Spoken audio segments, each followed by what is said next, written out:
दोस्तों, ideal and clear understanding यानी कि आईसीयू में आपका स्वागत है। गीता के 16वें अध्याय में भगवान कृष्ण ने राक्षस और राक्षसी प्रवृत्ति के बारे में कहा है। अहंकारम बलम दर्पम कामम क्रोधम च संश्रिता मामात्म परदेहेषु प्रद्विसंतोभ्यसूयका। अर्थात मिथ्या अहंकार, बल, दर्प, काम तथा क्रोध से मोहित होकर आसुरी व्यक्ति अपने शरीर में तथा अन्यों के शरीर में स्थित भगवान से ईर्ष्या और वास्तविक धर्म की निंदा करने लगते हैं। श्री कृष्ण की कही ये बातें आज हजारों वर्ष बाद भी बिल्कुल सही बैठती है। ये जिहादी मानसिकता वाले आतंकवादी आज के संदर्भ में, राक्षस पुराने संदर्भ में इसी प्रकार के आसुरी विचारधारा से ग्रस्त हैं। इनको सुधारा नहीं जा सकता क्योंकि ये अहंकार, बल, काम और क्रोध के अधीन हैं। हाँ, इनका केवल अंत किया जा सकता है। सतयुग में भगवान विष्णु ने हिरण्यकश्यप का वध किया। त्रेता युग में भगवान राम ने रावण का अंत किया। द्वापर में श्री कृष्ण ने कंस को मारा और इस प्रकार समय समय पर इस राक्षसी प्रवृत्ति व विचारधारा पर अंकुश लगाया गया। लेकिन इसका कभी भी पूर्ण रूपेण खात्मा नहीं हुआ क्योंकि यह एक विकृत मानसिकता है जिसको पूर्ण रूप से खत्म करना संभव नहीं है। इससे पहले कि मैं आगे बोलूं, आपसे रिक्वेस्ट है कि आप इस चैनल को सब्सक्राइब कर लें और बेल आइकन दबाना न भूलें, जिससे कि आने वाले वीडियो का नोटिफिकेशन आप तक आराम से पहुंच जाए। आज मैं ऐतिहासिक परिप्रेक्ष्य में आपको जिहादियों के हकीकत के साथ आपको रूबरू करवाऊंगा। आज जो घटनाएं हो रही है केवल भारत में ही नहीं बल्कि पूरे विश्व में, वो आपके सामने विभत्स उदाहरण प्रस्तुत कर रही है। दोस्तों, जहाँ तक मैंने बचपन से बड़ों के मुंह से सुना या फिर विभिन्न किताबों में पढ़ा, मुझे बताया गया कि ईश्वर, भगवान, गॉड, अल्लाह एक ही हैं।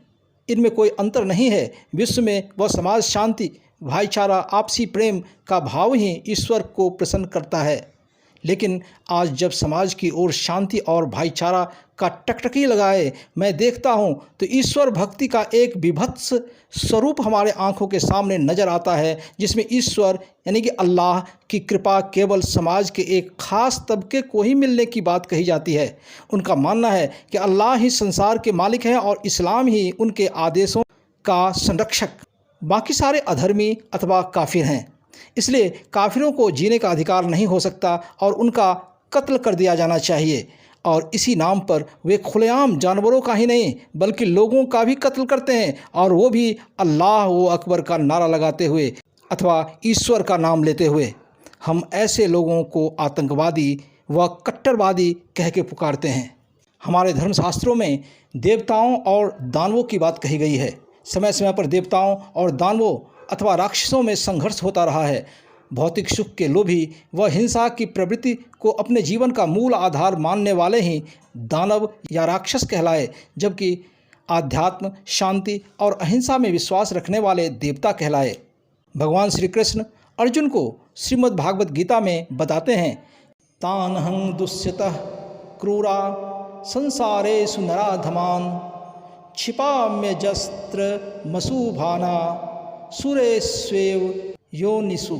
अर्थात जो लोग ईर्ष्यालु तथा क्रूर हैं और नराधम हैं, उन्हें मैं निरंतर विभिन्न आसुरी योनियों में भवसागर में डालता रहता हूँ। इसी का परिणाम है कि ऐसी ही हिंसक, क्रूर व ईर्ष्यालु प्रवृत्ति वाले व्यक्ति आज इस्लामिक आतंकवाद के रूप में हमारे सामने हैं। फिर से इनकी संख्या और इनकी हिंसक प्रवृत्ति काफ़ी बढ़ गई है, जिससे कि धर्म की राह पर चलने वाले लोगों का जीना दूभर हो गया है। आज आवश्यकता है दुर्गा और काली की, राम और कृष्ण की, जो इन राक्षसों या आतंकवादियों का अंत कर सके। हे सनातनियों, याद रहे, महिषासुर, मधुकैटभ, शुंभ निशुंभ एवं रक्तबीज जैसे परम शक्तिशाली राक्षसों का अंत महिला शक्ति यानी कि दुर्गा काली के कारण हुआ था।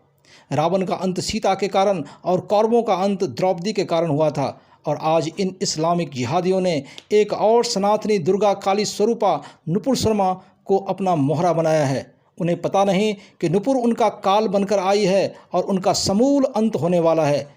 लेकिन दोस्तों, ये ऐसे नहीं होगा।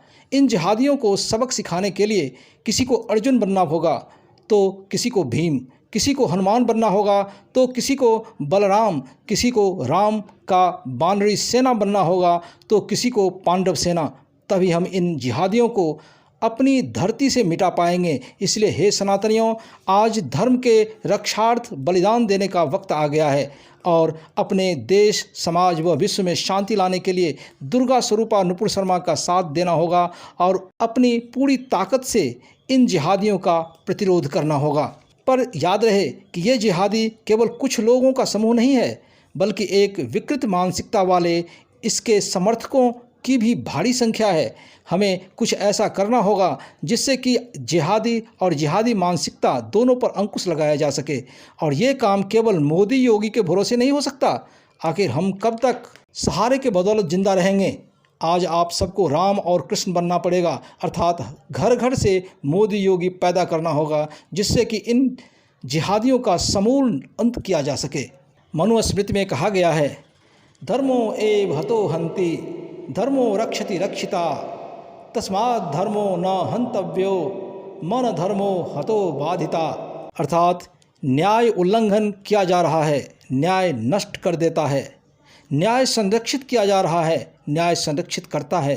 इसलिए न्याय का उल्लंघन नहीं होना चाहिए। ऐसा न हो कि न्याय का उल्लंघन हमें नष्ट कर दे। सरल शब्दों में, जो पुरुष या महिला धर्म की रक्षा करते हैं, धर्म उनकी रक्षा करता है। श्रीमद् भागवत गीता में श्री कृष्ण कहते हैं कि जब किसी भी तरह का उपद्रव बढ़ता है तो वह उपद्रवियों का सफाया कर देते हैं और भक्तों की रक्षा करते हैं। और कई स्थानों पर उन्होंने अर्जुन से धर्म की रक्षा करने और अपना कर्तव्य निभाने का भी आग्रह किया। इसलिए हमें ईश्वर के आने और हमारी मदद करने की प्रतीक्षा नहीं करनी चाहिए, बल्कि बस अपना कर्तव्य निभाना चाहिए।